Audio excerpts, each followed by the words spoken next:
Bienvenidos. En el presente trabajo hablaremos de forma breve sobre algunos temas relevantes para el análisis de datos. El objeto de este diaporama es el de dar una revisión general sobre el manejo de las series de datos cuantitativas. Los temas a revisar son magnitudes monetarias, cambio de base, tipo de cambio real, agregación de frecuencia de series, incremento de series, unión de series, suavizado de series y transformaciones comunes. Comencemos. Corrientes o nominales versus constantes. Una magnitud monetaria se dice que está expresada en corrientes si dicha magnitud se encuentra valorada a los precios del periodo en que se mide. Una magnitud se dice que está expresada en constantes base X si dicha magnitud se ha valorado a los precios de un determinado periodo. En macroeconomía se usan siempre magnitudes constantes para expresar el crecimiento real de los distintos agregados sin tener en cuenta el efecto del movimiento de los precios. Para ello necesitamos calcular el deflactor, que es la división entre valores corrientes entre valores constantes por 100. Es conveniente señalar que una serie en valores constantes expresa el volumen de la magnitud medida, mientras que una serie de valores corrientes expresa el valor de esa misma magnitud. Un deflactor u otro índice de precios cualquiera puede usarse para convertir a constantes una magnitud en corrientes y viceversa. Debe observarse que un mismo índice o deflactor puede usarse para deflactar cualquier serie relacionada con la magnitud medida.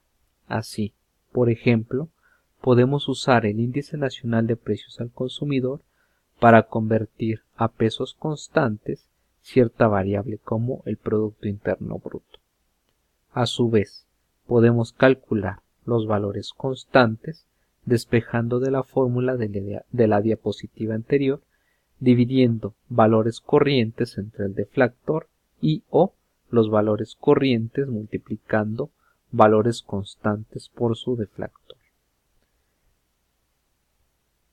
Aquí tenemos el PIB en millones de pesos a precios corrientes y en millones de pesos a precios constantes.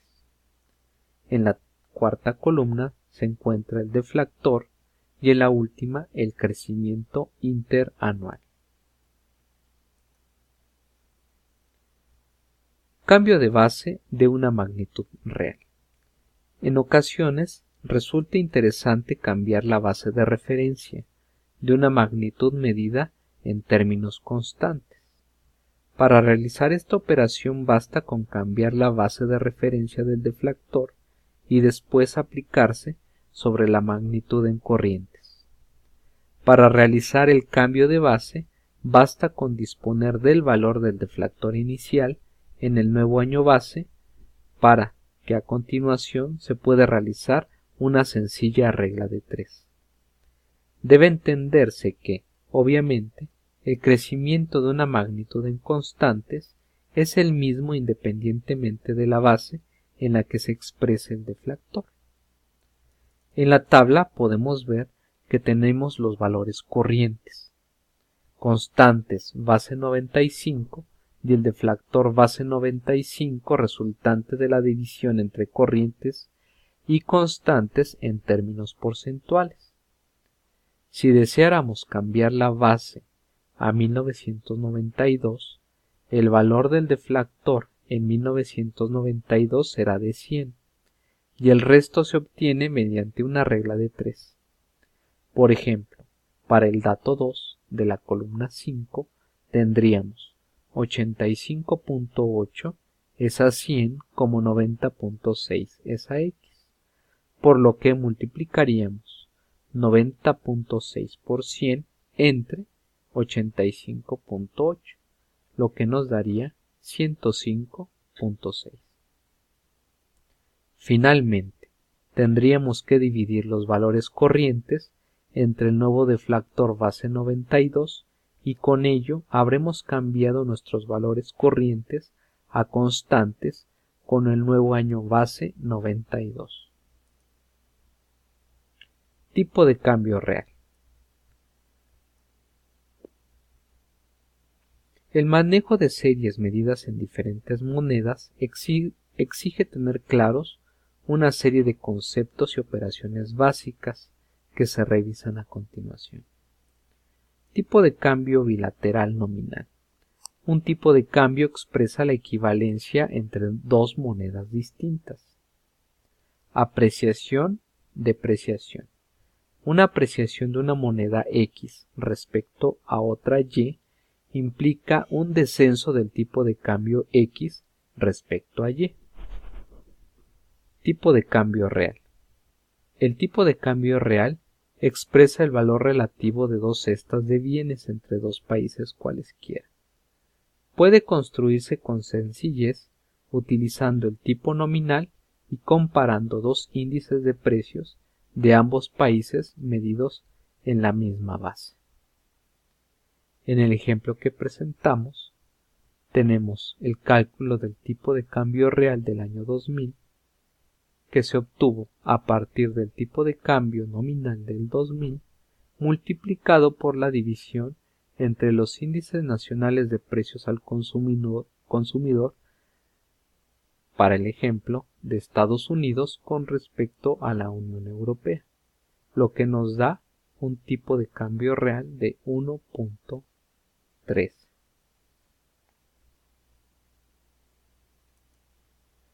Aquí podemos ver claramente una depreciación abrupta del peso que comenzó con Miguel de la Madrid Hurtado y que ha continuado hasta la fecha, llegando a estar por arriba de los 17 pesos por dólar en 2015.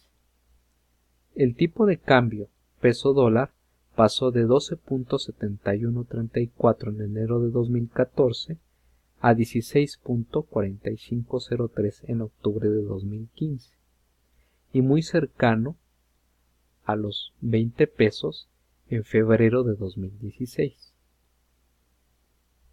Para el cálculo del tipo de cambio real necesitaríamos el índice nacional de precios al consumidor con la misma base del índice nacional de precios al consumidor de México.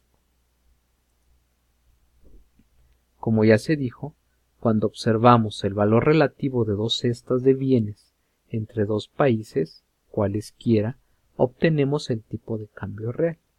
Aquí, por ejemplo, tomando en cuenta la moneda estadounidense con respecto a otros países, tomando como año base 2005, observamos que en las épocas de crisis en México, el tipo de cambio real ha disminuido o depreciado en algunos años de forma considerable. A lo largo del tiempo ha fluctuado en una banda entre 60 y 120, 0.6 o 1.2. De igual forma podemos ver que Venezuela, Colombia y España mejoraron su tipo de cambio real desde 2005 hasta 2009, lo que hizo que en términos de intercambio sus monedas resultaran más favorecidas. Agregación de frecuencia de series. A veces es necesario reducir la frecuencia de una determinada serie temporal. Por ejemplo, cuando tratamos de agregar datos mensuales para generar series trimestrales o tratamos de agregar series trimestrales para generar series anuales. Para ello debemos decidirnos sobre el método a utilizar.